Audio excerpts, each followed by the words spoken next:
big yikes from me. It's a financial term in the industry, but Tesla just reported its worst quarterly numbers in about 3 years. But before we go any further in this video, I think most of the media has way too much of a narrative one way or the other. So I'm gonna warn everybody in today's video, I'm probably gonna tick somebody off, and my goal is to tick off both sides of where you fall on Tesla, whether you love them or hate them. I'm probably gonna say some things you don't like, and if you're getting criticism from both ends, then you're probably doing it right, because the idea that Tesla can only do good, I think, is flawed, and the idea that Tesla can only do bad is flawed. So there's gonna be a lot of ping-ponging against the courtroom today. So first off, yes, quarter one is seasonably weaker, so it's not a big surprise that we see the largest delivery declines at the start of the year. And I also think that Tesla has a fair point in their report, saying that a big part of the reason the deliveries are so low is because they are going through the shutdown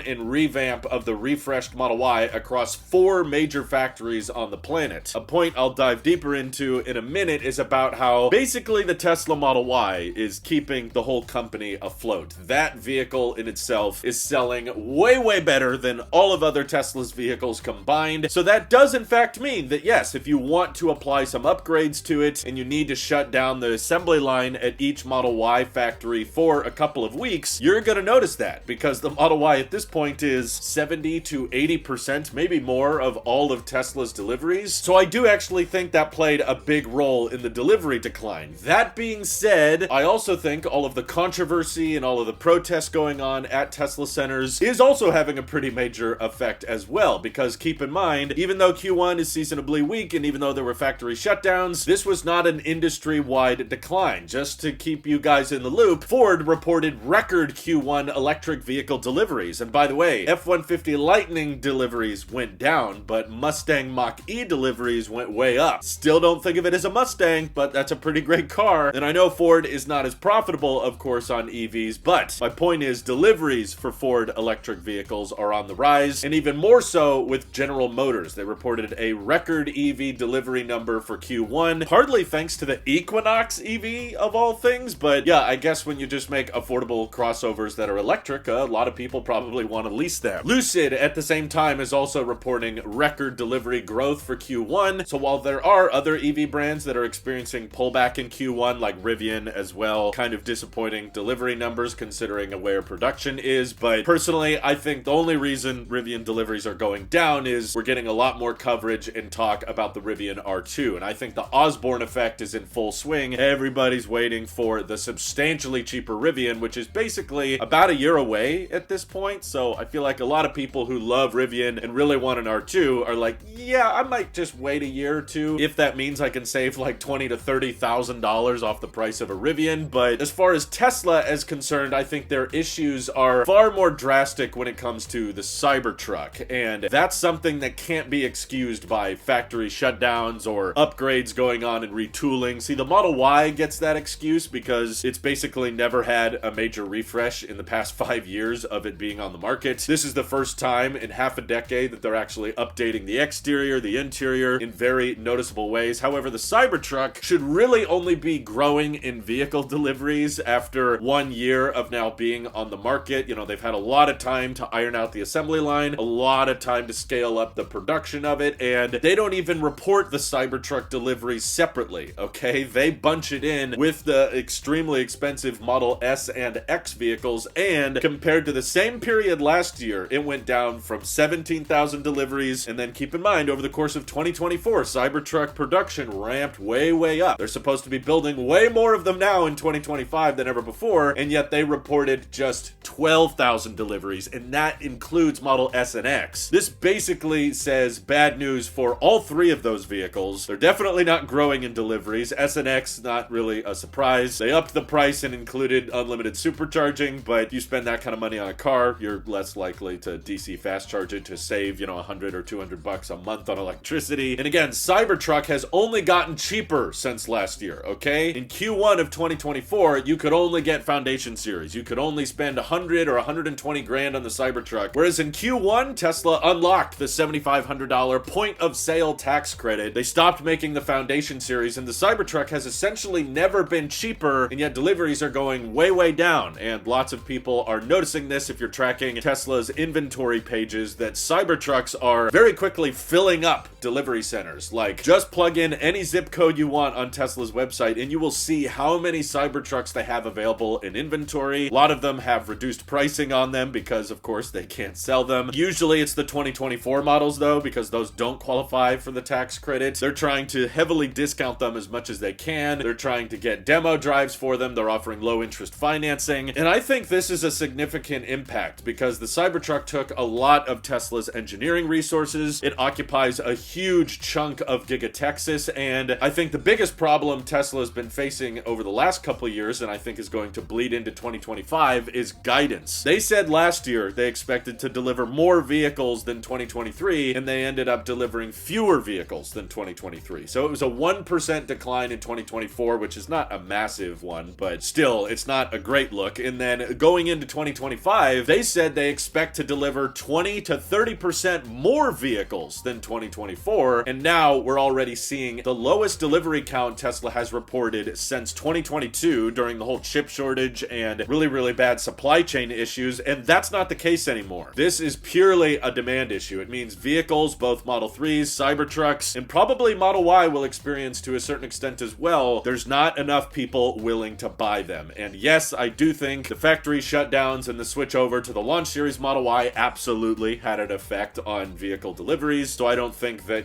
quarterly deliveries are just going to decline for the rest of the year. But I do have a hard time visualizing how they're going to hit their guidance of increasing total deliveries by 20 to 30%, even with more affordable models around the corner. I don't know if that completely addresses the problem that Tesla is facing, because the million-dollar question that no one really actually knows is how much is this delivery decline because of the factory shutdown versus how much of it is because of the controversy and the political divisiveness associated with Tesla as a brand. Maybe it's 50-50, maybe it's 90-10. We just don't really know, and once Tesla starts offering the non-launch series cheaper Model Ys and hopefully more affordable models to follow in the next couple of months, we should figure out exactly how much the political involvement is having an effect. But if you want my opinion, I've been saying this for years and I'm going to say it again in today's video. I think Elon should leave. I don't think he's helping at this point. It's a lot of over-promising and overestimating the capabilities of FSD, and I have a really deep-rooted fear that they feel so confident about launching a robo-taxi service in Austin this June that they're going to forego a lot of some of the safety edge cases, and there could be some critical issues that make headlines, and it's really only going to take one bad experience. If one person gets in a Tesla robo-taxi unsupervised and it does something stupid, it runs over a curb or it runs into a biker or it hits the sunlight at the wrong time of day and it does something really bad, I think this could permanently affect everyone's perception of Tesla's robo-taxis. It's going to be one of those stories they don't let you forget, and they're also going to be like the easiest robo-taxis in the world to vandalize. There's already Waymos that have been heavily abused out in the field, and I feel like there's way more political divisiveness around Teslas than there are Waymos, at least right now in our current political climate. And Elon's involvement with Tesla, I don't think is going to help them grow vehicle deliveries by 20 to 30%. Because pretty much right now, the only way they're going to be able to grow vehicle deliveries is by drastically cutting prices, which Tesla does have some margin to work with. In fact, they've got like $30 billion in cash in the bank. They could probably even afford to sell Tesla's vehicles at a loss and be okay for many quarters to come. That's not going to look good for the shareholders, and that will not probably be good for the stock, but that's the bizarre thing. And other note I want to end this video on, to all the people out there that think it's okay to vandalize other people's Teslas or to damage other people's personal property as a way to get back at Elon. Elon is not paid a cash salary by Tesla, okay? He is paid based on stock and how the stock performs. And guess what? Even though Tesla just reported the worst quarterly deliveries in nearly 3 years, the stock is actually up at the time being. It did not decline today. So all of that work, all of the protests and all of the vandalism, all of the goals of trying to make owning a Tesla a horrible experience in an effort to get the Tesla stock to decline, all of that energy, and yet the stock is going up today. I've been saying this for a while, and that's why I don't want to own Tesla stock. The share price really has nothing to do with the state of the company anymore. It is purely just the perception of the public on whether or not robo-taxis or Optimus are around the corner, and especially seeing how the stock price acted around the election, I was like, yeah, this really has nothing to do with the company. Like, it gained by 40 40 or 50% based on who the next president was going to be, who is not even necessarily going to do things based on what was better for Tesla. It was just what Elon wanted. So while I think Elon should leave and he's not helping vehicle deliveries, I also don't think that vehicle deliveries impact the stock price all that much. So harming other people's personal property as a way to try to lower Tesla stock price, that ain't working. And in my opinion, is just straight up silly. You're not going to convince people that they shouldn't buy or that they shouldn't like their own vehicles because they're safe and they love the software, they love the range, and they love the reliability of the charging infrastructure. Just let people buy what they want to buy. If you try to shame them for wanting to buy something that fits their needs well, you're just going to annoy them. You're not going to influence their buying behavior all that much. And at the end of the day, you're just coming across as a jerk. So let people buy what they want to buy. You know, I get confused why people want to buy Hummer EVs, but I'm not going out there and like spray painting them or shaming people driving by. Like, do you know what you're enabling? Do you know what you're supporting by buying this vehicle? No, it's like, I wouldn't do that, but you do you. All right, is everybody thoroughly ticked off? Good. I think I did my job, but now Tesla needs to do theirs. I think they're ready for Lars to take over as CEO of the company. Elon's got enough to worry about with the government, SpaceX, Neuralink, Twitter, which is now owned by XAI, and then the boring company somewhere in there. All of those things could individually be 90-hour workweek jobs, yet he's somehow trying to do them all and then squeeze Tesla in there. And in actuality, the association with Tesla is really just harming vehicle deliveries. And if Tesla wants to be a global, well-known, established brand where they start delivering millions of vehicles a year, similar to what Toyota can do, you need to be way less politically involved. You need to have way less controversies associated with the brand to get to that point. Doesn't matter if I think people should just buy what they're gonna buy, and I don't think you should let the CEO dictate your personal purchasing decisions that heavily, but that's just one guy's opinion. The world, if they all want millions of people each year buying Teslas, then you've got to be somewhat of a politically neutral brand to get those kinds of delivery numbers. And Q1's delivery decline, I think, is a great example of that. And hopefully Tesla is able to lower prices on the Model Y not too far from now, but I'll keep you guys posted once those vehicles are available. And thank you to everybody supporting this channel directly. Seriously, helps us out a ton, as does just watching these videos. So thanks again. Have an excellent rest of your day.